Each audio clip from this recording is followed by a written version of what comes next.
Welcome to Scary World, where we walk you through the latest and greatest in the world of horror. I am your host, Arturo Padilla. Hi. Before we get into today's show, we have some rules around here. We got some rules around here. The first major one is no spoilers. Okay, I'm not going to spoil the surprise. Remember, there are 5 categories: production, story, ensemble, horror, and legacy. Each category can get up to 2 points. Showtime. On today's show, we take a look at another vampiric historical satire when we break down the Oscar-nominated El Conde. Yo no quiero vivir 250 años más. ¿Por qué no? Per IMDb, the synopsis goes, after living 250 years in this world, That's a very long time. Augusto Pinochet, who is not dead, but an aged vampire, I am very old. decides to die once and for all. Somebody throw me in the trash. Production. Just stay awake and watch me. This movie was directed by Chilean director Pablo Larraín. He also directed Jackie, the Jackie O. Kennedy movie with Natalie Portman, and he also directed Spencer, the Princess Diana movie with Kristen Stewart. So he has experience working with historical figures. This movie is awesome. It's directed well. It's filmed all in black and white. And the shots are just gorgeous. Everything is composed beautifully. Everything is framed very detailed, very perfectly. The movie looks great. I can't say that enough. It's well executed. It's put together well. It's edited well. It flows very nicely visually. The black and white, I thought, was gonna be a hindrance. I'm not a huge fan of black and white movies, but this movie was well executed and the black and white was used perfectly. There's a lot of violence in this movie. There's a lot of gore in this movie. The use of black and white really helps with all that violence and brutality. For that, this movie gets a 2 for production. Story. I want a story. A story about what?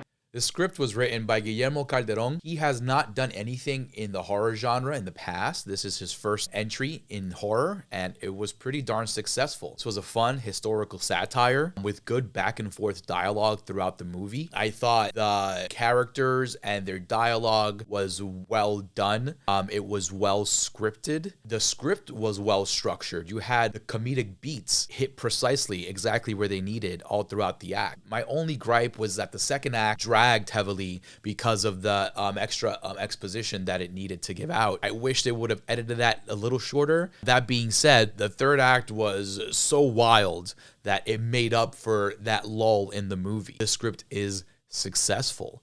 On top of blending historical fiction with a, historical non-fiction character and historical non-fiction events, just like our previous movie, Abraham Lincoln Vampire Hunter. You can go check that out as well over here on the YouTube page. This movie is very successful as well at blending those elements and splashing horror all throughout. For that, this movie gets a nice big 2 for story. Ensemble. Any of them move, you fry 'em. This was truly an ensemble anchored movie. Everyone did a great job. I think everyone played a key role in this big puzzle of this wild story. The cast was great. The characters were good as well. Nothing too over the top. No performance that's great that really stands out. Jaime Vidal, who plays El Conde, does a really good job with his role as the Count. This movie really depended on the entire ensemble. And for that, Conde gets a 1 for ensemble. Horror.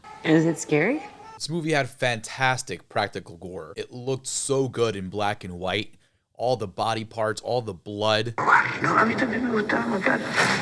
¿Usted y sus hermanos estuvieron presos? It had plenty of kills. The black and white really helped the aesthetic of this violence and this brutality. It just stands out. It pops without having any color, if that makes any sense. Aside from that, the violence and the kills were effective. They were impactful. You felt the weight behind the kills. You felt the weight behind the impact of every bludgeoning, of every stab. There were some elements of CG here, especially when the Count flies, but it looks good. It works. It really, really works. And for that, this movie gets a 2 for horror. Legacy. I really enjoyed this movie. I had a lot of fun with this movie, surprising amounts of fun with this movie. It reminded me of a Wes Anderson movie, except not so full of itself. I love the history that's combined with the horror in a very intelligent way here. I love all the gore. It keeps you engaged. The black and white looks great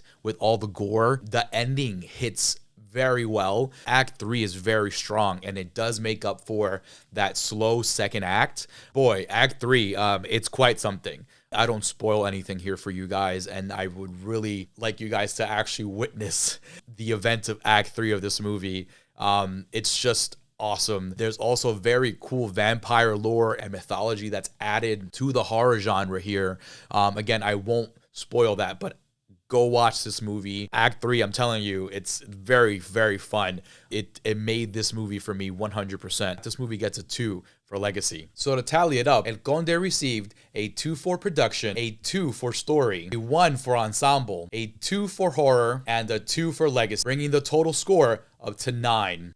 I really ended up loving this movie. I highly recommend to go watch it. It is an Oscar-nominated flick, which is the main reason why I wanted to sit down and watch it. I didn't have a chance to watch it last year when it first dropped back in the fall on Netflix. It was a great flick. The story was awesome. As mentioned in our previous episode, Abraham Lincoln Vampire Hunter, I love history, I love horror, and when you are able to blend those successfully, I am totally in. And this movie did just that for me. I highly recommend checking out El Conde. It's now playing on Netflix. Check it out before the Oscars in March. Can you tell me what time it is? And that's a wrap, folks. Thank you for watching Scary World. Don't forget to drop a comment down below and also hit the big thumbs up. Don't forget to subscribe to the channel and tell all your friends. Tell them to like, share, subscribe, everything they see here on the channel, and tell all their friends. Check out everything CorpseFeed has to offer on all the social networks we have for you. Instagram, Facebook, X, Threads, TikTok. We are there. Check out the official CorpseFeed podcast, The Morgue. Drops every Tuesday at 3 p.m. here on YouTube as well, and you can catch that anywhere you get your podcast. Apple, Spotify, iHeartRadio, any desktop streaming application you guys have. We are there, folks. Join us Friday at 3 o'clock for a new episode. And remember, it's a scary world out there, but we are here to walk you through it. I just wanted to say goodbye.